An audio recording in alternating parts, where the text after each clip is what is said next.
So good morning. This is the court entry office hour for the Eastern Pennsylvania Continuum of Care for January 19th, 2023, entering a new year of court entry, and we do have some exciting times ahead.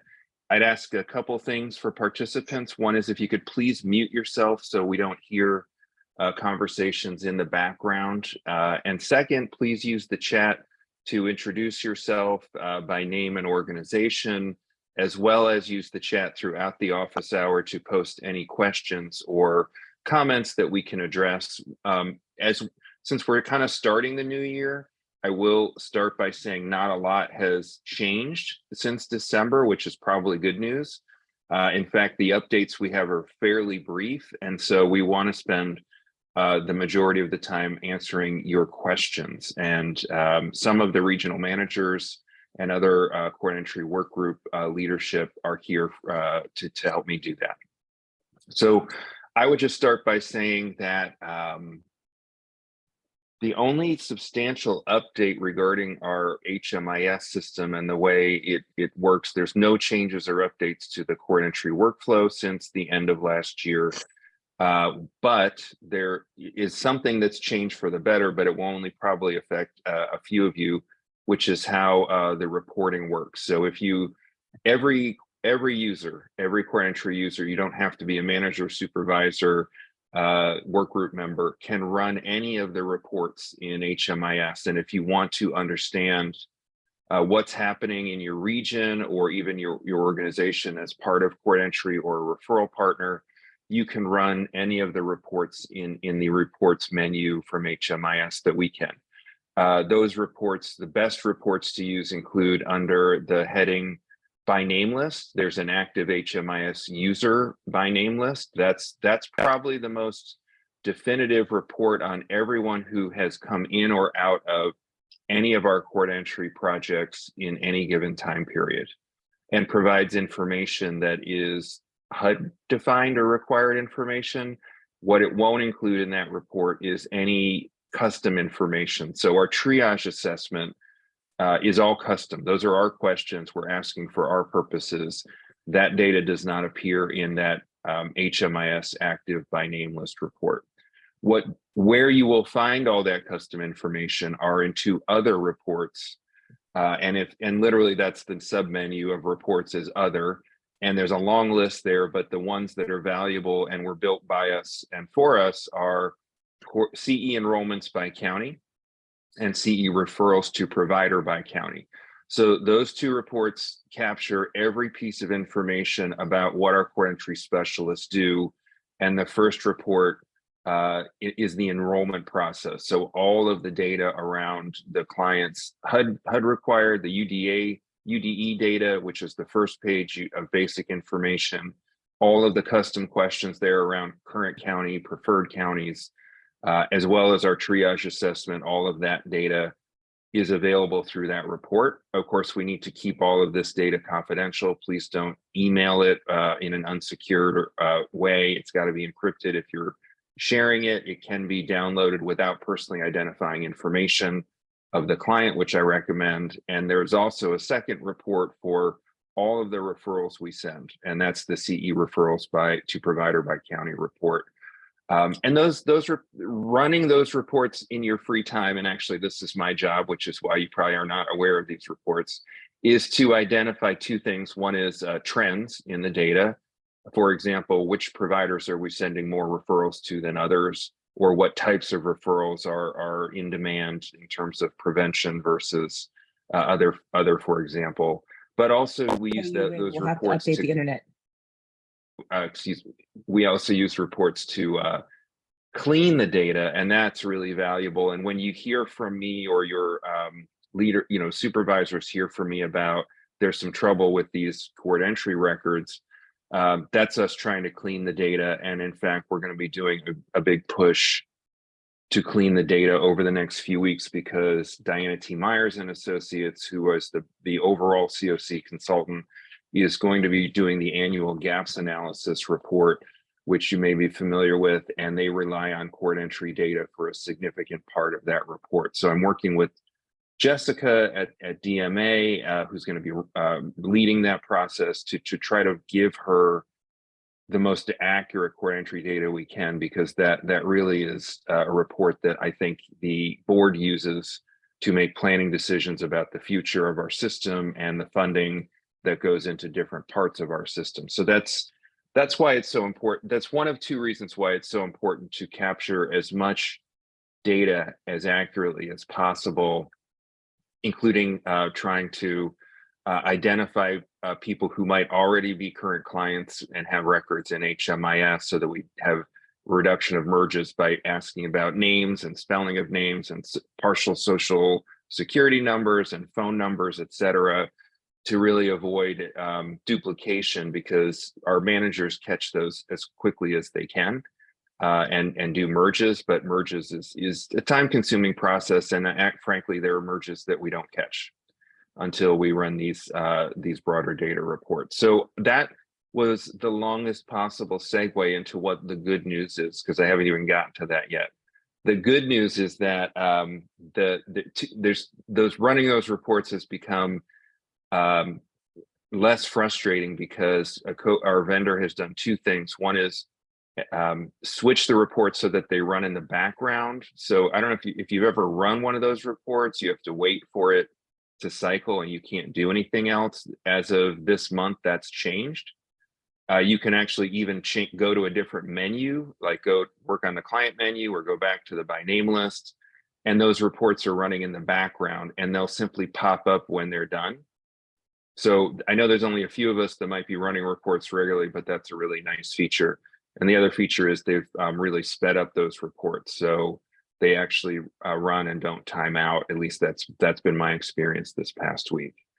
I wish I had an update that was relevant to all of our CE specialists who aren't running reports, but probably a combination of good news and is that there are no changes to update you on,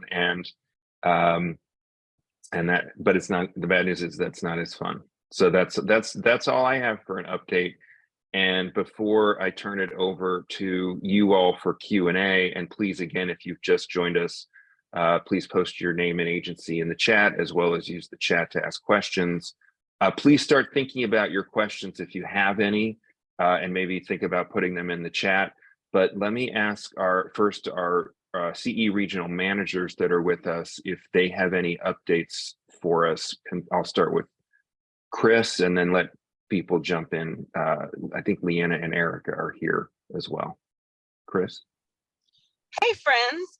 The only updates I have are about the merges. I've been seeing a lot of those in my region lately, duplicates, sometimes even triplicates. So if you could make sure that you are checking spellings of names a couple of different ways, or searching them a different way before you put them in again, that would be great. I appreciate that so much.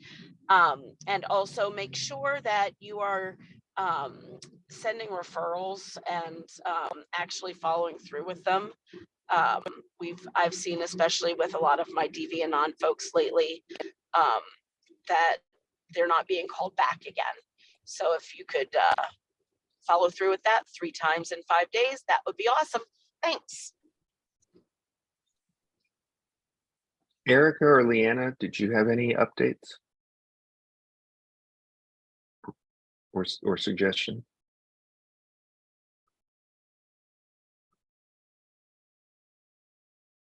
Okay, and then I wanted to ask Jennifer Taylor, our CE domestic violence specialist, if you had anything to share. You're on mute. Had a small pet emergency behind me. Sorry about that. No, I would say, just to add on to what Chris was mentioning about merges, also, please remember that, like, if you end up with a DV anon and a DV public, those cannot be put together. If you had 2 DV publics that were duplicated, though, those could go together. Please make sure you're still putting in contact information, regardless of what category a client wants to be put into for that. And if you have someone who you are putting into the system who is category 4, and they feel like maybe they have been entered into the system, but they can't quite recall and you can't find them under their name, you could always just send me an email and ask me to like check for their phone number in the smart sheet, because that is like yet another way to make sure we're not getting those duplications. So that's really the only thing that I would throw out there. And Lauren, do you have anything to share? Any news? Okay, so yes, we are actually in the midst right now of training 3 new CE specialists. They are from the Northeast region, the office in Wilkes-Barre area. So they are all 3 going to be part-time, possibility of moving to full-time for some of them. So I would like to introduce, I'm not certain everyone is here. I'm also been training with some management from Contact Helpline, which is a central office in Harrisburg. So that would be Sherry Capron and Christine Marriott. So they are there. And I have also been training Teresa Jones, Shannon Perez, and Morelli Robolina. I don't know that I see Morelli in here currently. Let me see, she might have my name. So if you guys wanted to just introduce yourself briefly, that would be great. So I'm Shannon Perez, and I'm excited to be training this week. So we'll move forward from there. Nice to meet everyone. I'm Sherry from South Central, one of the managers. I'm happy to be here as well and learning. Good morning. I'm Teresa from the Northeast region, where our office is in Pittston, but based out of Wilkes-Barre. And Christine, I can't hear you. I mute myself. Good morning, everybody. My name is Christine Marriott with Contact Helpline as the Executive Director. And we do also have another specialist. I don't know that she made it into the meeting, but Morelli will also be with us, and she is bilingual, which is fantastic. And yeah, they do have some good background. We've got some good domestic violence background, Department of Human Services, Career Link, all kinds of good experience going on here. And I think they're gonna be fantastic. So I'm excited. Great, thanks, Lauren. Welcome everyone. So there's one question in the chat, and I can answer it, which is, can we have multiple tabs open in HMIS? The answer is yes, depending on what web browser you're using. So I'm a Mac person. I don't know what that's worth. I cannot have multiple tabs open in the Safari web browser, but I do have multiple tabs open in the Firefox web browser, which is free and it's multi-platform, and that's what I use exclusively to log into Client Track. I do want to, so the answer is I don't know, because I'm not a PC user, but I think it depends on what web browser you're using and how they interface. So you might want to try out some different ones, unless any Windows user can say definitively whether that you can have multiple windows open. And if you have a recommendation, please put it in the chat. The other thing I want to show you, I'll remind you of, I'm going to share my screen briefly, is, if I did this right, didn't do it right. While it's not quite the same as having multiple windows open, as a reminder, or if you're new, there is this, if you can see the Client Track there on the screen, this star button is your favorites. This is a recent innovation, and at minimum, if you click it, you can easily click back to the last, you could see like dozen or so screens you've been on. That's a shortcut to go back. It's not quite the same, I understand that. And also with favorites are like bookmarks. So you literally can star specific screens, kind of like bookmarks, and then they should show up here. So those are improvements. Those are kind of recent improvements. The only other thing I wanted to share before I open up to general Q&A, again, especially because we have so many new members here, is that you may have found yourself being invited to join a Microsoft team. recently. That's our new court entry team for all Eastern PA CE specialists. This is what it looks like. I mean, you don't get access to all my teams, but there's the Eastern PA court entry team. And so that's a general place to post questions, updates. I acknowledge that the 211 specialists have their own team and we do are posting some of our reference documents in the file section. And I know it's kind of a pain to jump in and out of different teams, but it may be valuable to use this for our ongoing conversations if you have questions, because some of us look at the teams every day. And so if you received an invite, I have been inviting, if you've not received an invite, please email me or post your email in the chat and I'll send you an invite. I think all current CE specialists have been invited, but if you're a new CE specialist, you should have gotten a direct invite in your email. So it might be in your, because it comes from Microsoft Teams, it might be in your junk or spam folder. There's no fee, it's free. There's no cost to joining, just saying, added benefit. So let me open it up to any general questions, either if you want to unmute, and if you don't have questions, but you're seeing a trend or you're having kind of a frustration or a challenge or a success story, open to hearing all of those. But anyone want to jump in with a question or a comment, please do.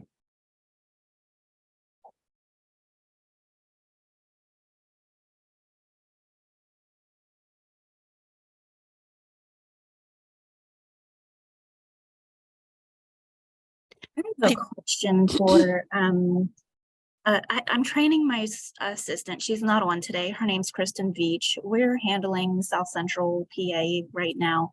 And I'm trying to train her with some anonymous DV issues. So I guess this would be more for Jennifer. She had asked me a question and I kind of drew a blank. She said that when she goes to call an anonymous DV off of the by names list, she doesn't know whether or not she's supposed to identify herself or not, because from her understanding and communications with Jennifer, she was not supposed to identify herself until after the client gave them the passcode. And she's like, well, I called this person and asked for the passcode or the password, and they had no clue what I was talking about. And we got to talking about it. And she's like, it almost seems like if you got that call, it would be like spam. Like if you're not identifying yourself and you're not identifying your agency or what the situation is. So it's kind of like, well, we'll talk to Jennifer, see what she says, but I don't know how does everyone handle those situations?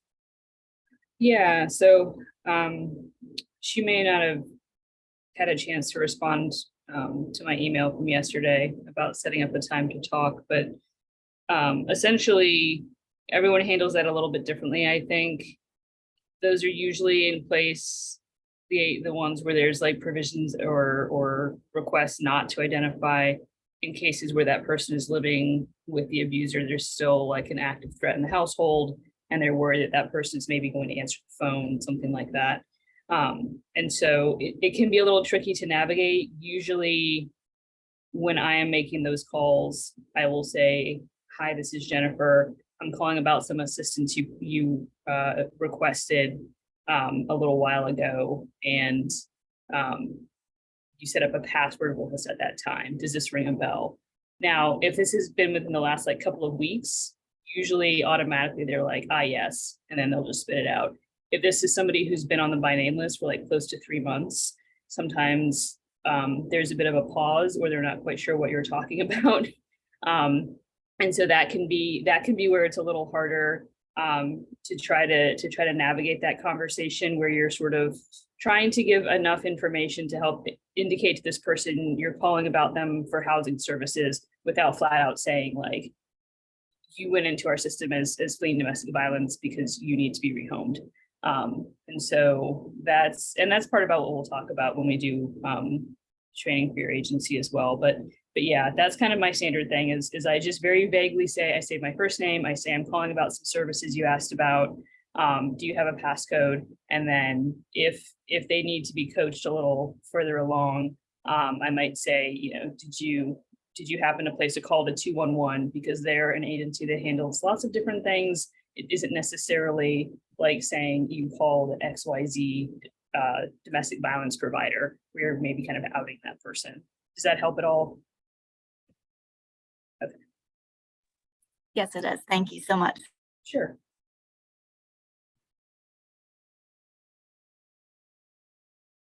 Other questions, Eileen? Yeah, I think the main question I have is a lot of people are calling back, especially in Lehigh and counties where you really don't have a lot of help. And you know, they said, well, nobody's calling me, and we're getting tons of those kind of calls where, you know, of course, no one is helping because there isn't any help that much. And is there going to be any changes in Lehigh and counties where there has been, like Monroe County is another one. If somebody calls from Monroe, you know, a lot of those resources are gone as well. Is there anything down the pike that's going to be helping some of those counties that you know of?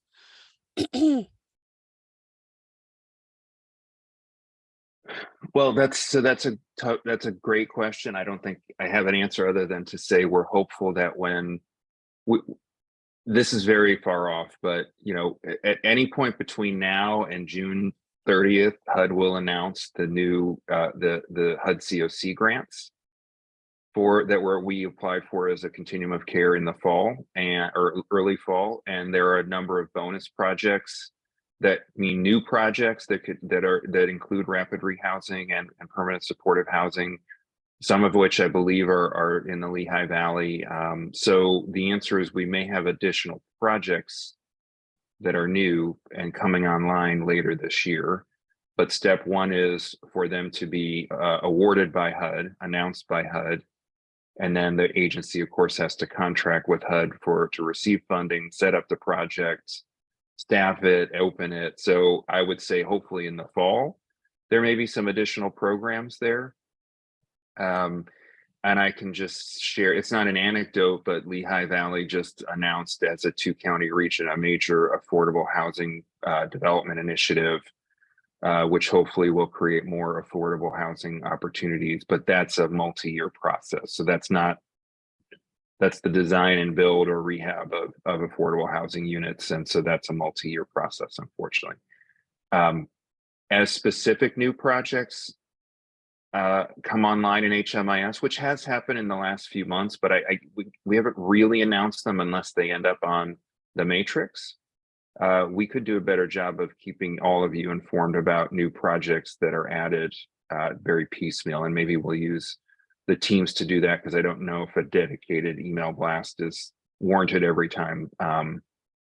But that might be helpful, just so because I'm sure even when one project opens, one new shelter, one new prevention project, that's invaluable to some of our counties. So we can try to do that. I wish I had more concrete news, Eileen. Well, one of the things that, you know, I've really been working on is diversion, you know, really trying to help people to explore how they could get help in other ways, you know, and, you know, that's the world. There's nobody. I had a family with 10 people in it called yesterday. You know, what shelter is really going to take them? You know, I don't know. I did all the referrals, and, you know, I was like, could you have a family meeting? Could you sit down and figure, these were all adult children, you know, there was like 4 of them in there. So like, could they be working and go to a friend's house, or, you know what I mean? Could there be another way of figuring this all out? So, you know, it's not that. And I mean, I think we need to tell people that there's no timeline, and make sure that, you know, I'm getting a lot of calls, like they call one day and 2 days later, they're calling again. Nobody called me, you know, and they probably won't get a call for quite a long time. Well, so I have a slightly different, I mean, that is a frustration. So let me give a slightly different good news answer. I said some exciting changes may be coming later this year to court entry. Since some of you know, but maybe not all of you know, in the fall, the Continuum of Care Governing Board approved a court entry redesign roadmap with 3 major pillars in it, but we're going to be taking our time to do this. So no radical changes are coming anytime soon. But the first of those 3 priorities is to create a new a system-wide diversion strategy. And in fact, we're partnering with United Way of Pennsylvania that already has a grant fund to for diversion for the Eastern CoC region, and there is a work group that's meeting for the first time in the next couple of weeks to figure out what a diversion strategy might look like. And that's a real intentional process to pilot a diversion strategy utilizing those grant dollars, hopefully late by summer at the latest, in hopes that whatever we come up with is good enough to scale up and use throughout the CoC and identify ongoing funding for that.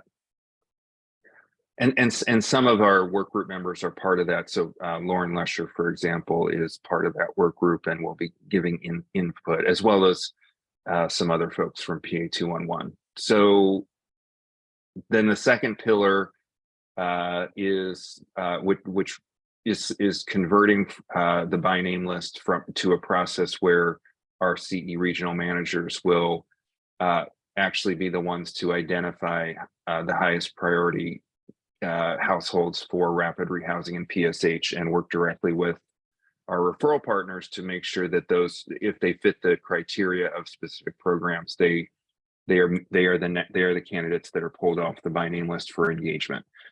The third and longest term strategy is, which may take it was going to take a long time to do, but eventually is to take our court entry intake process and do two things. One is replace the VI SPDAT with a simpler, more localized, more accurate, and more equitable assessment tool. And we're starting to look at alternatives. This is not going to happen anytime soon because it's going to be a long process. And the other part is, and we don't have any answers yet, is a phased assessment so that you as specialists won't necessarily, I think our ultimate goal is that you won't be doing the entire intake at the moment someone contacts you, but do a preliminary assessment, get people connected to emergency services so they can stabilize, and then do a second assessment process using whatever that new replacement for the VI is. So it's all meant to support what you're doing and support people in crisis, but that's probably at least a year-long planning process, I would say, for that third element. I know many of you have to sign off because it's 9 o'clock. We're going to keep going until we've answered everyone's question, but if you have to sign off, you'll be receiving a link to the recording if you've missed anything. So I guess I did have a big update. Thank you all. And I will keep going. There's a question in the chat. So for Nicole, the question in the chat, if you could post what project types, the answer depends on what programs you're working for. And I'm also going to put my email in the chat because it might be more valuable for you to email me directly and I can help you with specific report questions. So I just put that in the chat. And I don't even know if Nicole, you're still here, but I'm happy to answer that. Okay, so I was asked to pull information. It needs the last name, the zip code, the size of the household, and the income at entry. And then I need all that information for a certain time period. Now I pulled the PHARE report on HMIS for that time period, but it doesn't give me the zip code. It gives me everything else I need, but the zip code. Okay. And is this for a rapid rehousing program? It's for community cares. I'm trying to, our financial needs the information to put in. Jason, This is that same report. This is the same one that I used to need. That pain in the ass one that you used to have to do for me all the time. Okay. And how we connected by email, and I can give you better guidance offline. I have a few more questions before I can give you a definitive answer. Okay, that's fine. Okay. I see it's for shelter. I may need to connect you with our HMIS team because I only focus on running court entry reports. So this is a emergency shelter report. I'm going to bring them into the conversation. Thank you. But we'll definitely figure it out. Thank you. Any other questions? Now, this is kind of more of a outside question here in regards to a program with Tenfold. So I had a call last week, and someone said, well, Tenfold's giving folks tents and advising them they can set up certain places. And this is for anybody who has any information on this, it would be helpful. And they're giving folks tents, telling them to set up certain places. Does anybody know of a program like that or anything? Because I just thought that was kind of a weird, because I've never heard a program like that. So if anyone has any insight on that, that would be helpful. We're not telling people to set them up anywhere. Well, this is at Blair County. But for our annual pit count, the point in time count, we did purchase cold weather sleeping bags and tents to try to help people throughout the winter, just because the shelters don't have room and stuff. It's kind of, that's all from donations. It's not really a program, but we are trying to do something to put a dent in this some way. I mean, it's not giving them shelter, but it's something. Right, right. Okay. Well, that's helpful because they wanted to know, quote unquote, the locations. And I was like, well, I never really heard the program. And I tried to search the database and try to see if I could find anything in regards to that. And I just wasn't able to. So it's just more of donations that are being given to folks. And that's what they said. They said because all the shelters are full, especially in our area, in Lancaster area. So they were doing that. So I just wanted some insight on that. So thank you. I appreciate that. I will share too that we get a lot of people that will come to us and ask for tents. They ask for sleeping bags, the same type of situation. And it's not that they're being told where to go with them, but these are people that are generally trying to stay off the grid. They don't want to go into shelter. A lot of them living very dangerous lifestyles, and they choose to, either go in the woods, sometimes abandoned properties. A lot of times we work with them with our street outreach to try to get them connected with services and break down those walls till we could get them to the point where they're looking for help. But we do see a very big population of that in Schuylkill County as well. Thank you for that. And I'm sorry, what organization are you with? I'm sorry, I'm Jeanette. I'm with Servants to All in Schuylkill County. Servants to All. Okay, very nice to meet you. Thank you for that insight. I appreciate that as well. Thank you. This is Beth from CARES. I would just piggyback everything with the one caveat is very few communities have like a space, and if we all would really be cautious of recommending anyone to tent anywhere unless your community is a community that actually has developed that. So honestly, like, I don't think any of us would ever say this is where you should tent. So I know people are looking for that. We provide them the resources to do that, but it's up to them to figure out where that might be. Right. And I thank you for that, piggybacking off of that there, Beth. And you're from CARES, is it CARES Community Human Services? It's Community Cares in Cumberland County. Okay. Yeah, I do appreciate that. And and the whole reason really why that was we're Community Cares, we're in Cumberland County. Oh, nice to meet you.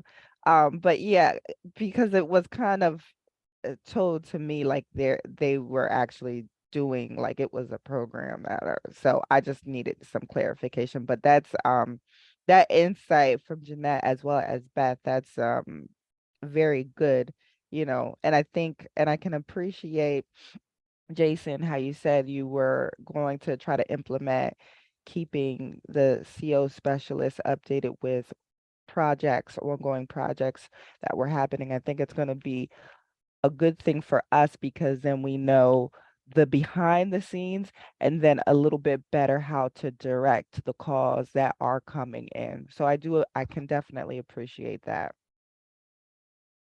Great, thank you. And just to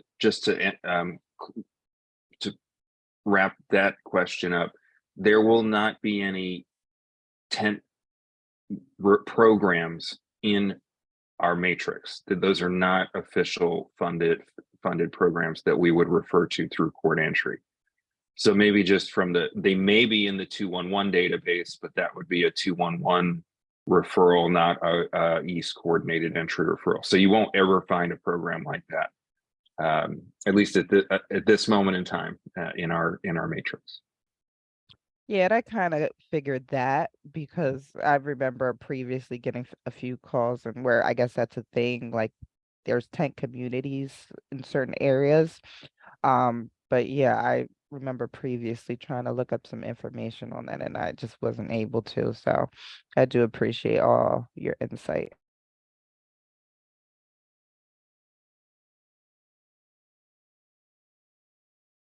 Great. Any other questions? I have a question for Lauren specifically. So just the email that you sent me last week about exiting that client, 287986. Just reviewing the notes, it just seems that they don't need to be exited. So I'm not really sure if it's a different client that you had in mind or if there's just a different situation that I'm not seeing on my end.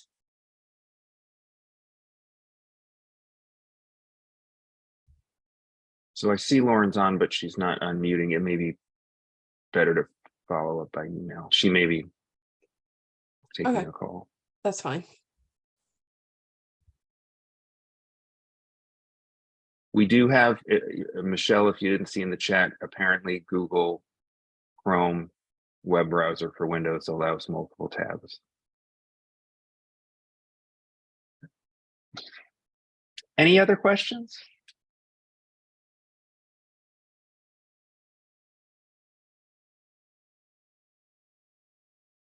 Well, I'm going to go ahead and close the office hour. Thank you all for your participation and more importantly for the incredible work you do day in, day out.